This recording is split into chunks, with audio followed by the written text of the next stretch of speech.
안녕하세요. 지식공유 채널 지식창고 퍼스트킹입니다. 이번 주제는 음식에 대해 알아보겠습니다. 한국인에게 무엇이 가장 의미 있는가? 왜 질문에서 2위의 답변은 건강입니다. 건강은 크게 두 가지로 신체 건강과 정신 건강으로 나누어집니다. 신체 건강은 균형 잡힌 식단, 체계적인 운동, 충분한 수면입니다. 균형 잡힌 식단. 이는 다양한 영양소를 섭취하고 면역 체계를 강화하는 것입니다. 영양소는 비타민 발견과 질병의 원인이 되는 유전자가 발견되면서 식품 성분들에 대한 연구가 활발히 시작되었습니다. 오늘날 성인 남성 기준 1일 영양소 섭취 기준은 어떻게 될까요? 2,500칼로리, 단백질 65g, 탄수화물 280g, 비타민과 무기질로 이루어집니다. 가장 쉬운 칼로리 계산법은 나라별로 좀 다르지만 체중 곱하기 24 곱하기 활동지수로 계산합니다. 활동지수는 사무직 1.2, 가벼운 움직임 1.4, 활동적 1.7, 매우 활동적 1.9입니다. 몸무게가 60kg의 비활동적 사무직이라면 약 1730칼로리입니다. 영양불량은 영양 부족도 해당되지만 영양과잉도 포함됩니다. 건강한 식사 습관이 질병 위험을 낮출 수 있죠. 올바른 균형 잡힌 식사는 칼로리를 적당히 섭취하고 표준 체중을 유지하며 탄수화물, 단백질, 지방의 섭취 비율을 적절하게 하며 칼슘, 식이섬유는 충분히 섭취하고 염분과 가당 음료의 섭취를 줄이는 것입니다. 성인 여성 1800칼로리 식단 예시입니다. 하루 칼로리 및 섭취량을 정확히 맞추실 필요는 없습니다. 음식에 있어 만드는 것에 진심인 나라는 이탈리아입니다. 음식에 있어 먹는 것에 진심인 나라는 한국이죠. 이렇게 다양한 음식을 접할 수 있음에도 한국인들은 여러 영양소 결핍이 만연해 있습니다. 세계보건기구, 글로벌 영양보고서 등에 따른 한국인의 영양 문제점은 첫 번째는 제한된 햇빛 노출과 식이요법 때문에 비타민 D의 부족을 겪고 있습니다. 이것은 뼈 건강 문제와 면역 기능 약화로 이어질 수 있습니다. 두 번째는 철분 결핍으로 특히 생식 연령의 여성들에게 흔히 발생합니다. 이것은 빈혈을 유발하여 피로, 허약, 인지 기능 손상을 초래할 수 있습니다.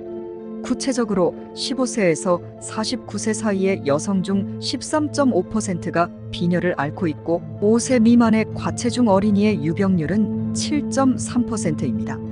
세 번째, 높은 나트륨 소비는 여전히 공중 보건의 문제로 남아있으며 섭취 수준을 줄이기 위한 노력이 계속되고 있습니다. 지금은 많이 좋아졌지만 당류 섭취량도 높은 편입니다. 세계보건기구는 당류를 1일 칼로리의 10% 이하로 섭취할 것을 권고하지만 건강상 이점은 5% 미만을 강조합니다. 칼로리의 10%는 양으로 표현하면 약 50g입니다. 우리나라에서는 가공식품 중 탄산음료, 비타민 음료, 에너지 음료, 커피 등 다양한 음료를 통한 당류 섭취가 가장 많습니다. 가당 음료를 매일 한 잔에서 두 잔 섭취하면 당뇨병은 26%, 대사증후군은 20% 정도 발생 위험이 증가합니다.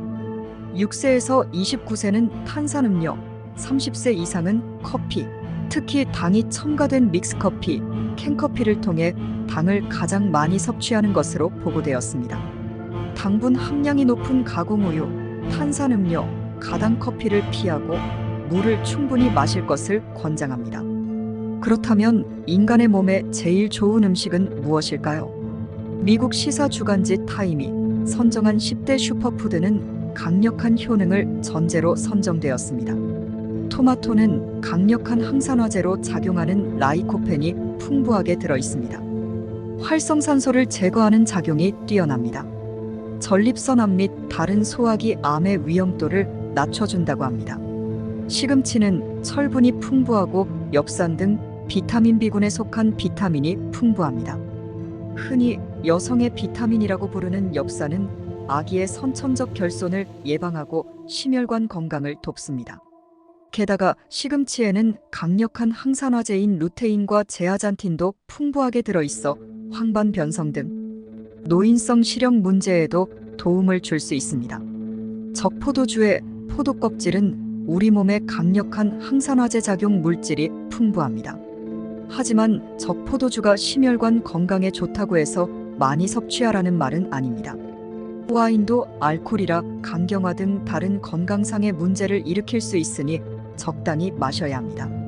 견과류에 풍부하게 들어있는 불포화 지방산이 건강을 도와줍니다.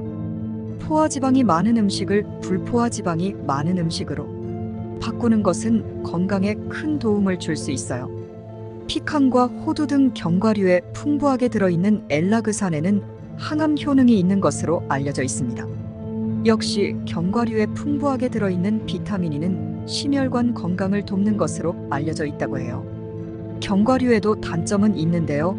불포화 지방산 역시 지방이므로 29g은 150칼로리로 열량이 높아 적당량을 섭취해야 합니다. 브로콜리는 암을 유발하는 물질을 중화하는 작용이 있습니다. 많은 연구 자료에 따르면 브로콜리 등 십자화가 속한 채소는 유방암, 결장장암, 위암 등의 발병 위험을 낮춘다고 합니다.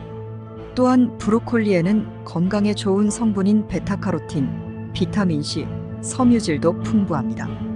귀리에는 베타글루칸 등 섬유질의 콜레스테롤 수치를 개선하고 혈압을 낮추는 등 건강상의 효능이 있는 것으로 알려졌습니다. 토코트리에놀이라는 비타민이 유사 화합물이 들어있어서 강력한 항산화제 효능도 기대할 수 있습니다. 마늘에는 유황화합물은 콜레스테롤 수치를 개선하고 면역 강화 및 심혈관 건강을 돕는 건강상의 효능이 뛰어난 것으로 알려져 있습니다. 녹차에는 카테킨 등 비타민C보다 강력한 폴리페놀 항산화제가 풍부합니다. 블루베리는 짙은 보라색으로 폴라보노이드 안토시아닌인데 물질은 우리 몸에서 강력한 항산화제로 작용해 심혈관 건강, 항암 감염 예방 인지력 개선을 도와주고 있습니다. 10가지 중 연어도 포함이 되었지만 오메가3의 부정적 영향이 나오고 있어 누락하였습니다. 우리 속담에 밥이 보약이다가 있습니다. 잘 먹는 것이 중요하다는 말이죠. 좋은 것이라도 지나치면 역시 해롭습니다. 균형 잡힌 식단과 꾸준한 운동으로 항상 건강하시길 바랍니다. 감사합니다. 한국인 답변은 물질적으로 잘 사는 것을 1위로 답변했네요. 도움이 되셨다면 구독, 좋아요.